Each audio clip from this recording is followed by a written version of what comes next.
ফিলিস্তিনের মতো বিদ্যমান বাস্তবতা কেবল আরব কিংবা মুসলমানদের জন্যই উদ্বেগজনক নয়, বরং তা সমগ্র মানব জাতির জন্যই উদ্বেগের বিষয়।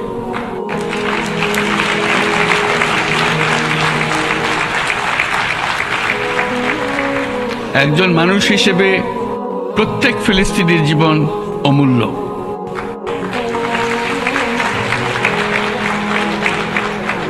ফিলিস্তিনের জনগণের বিরুদ্ধে যে মানবতা বিরোধী অপরাধ হচ্ছে তার জন্য সংশ্লিষ্ট সকলকে দায়বদ্ধ করতে হবে।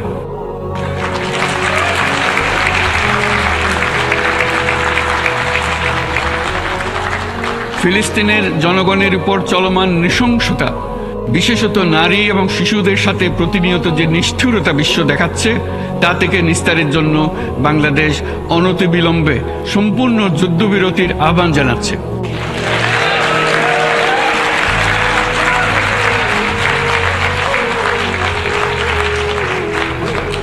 দ্বিরাষ্ট্রভিত্তিক সমাধানেই মধ্যপ্রাচ্যে টেকসই শান্তি আনতে পারবে। তাই জাতিসংঘ সহ আন্তর্জাতিক সম্প্রদায়ের সকলকে এর বাস্তবায়নের জন্য এখনই উদ্যোগ নিতে আহ্বান জানাচ্ছি।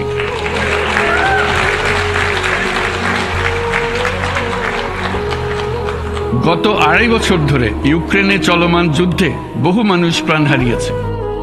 এই যুদ্ধের প্রভাব সর্বব্যাপী, এমনকি বাংলাদেশের অর্থনীতিতেও এর নেতিবাচক প্রভাব আমরা অনুভব করছি।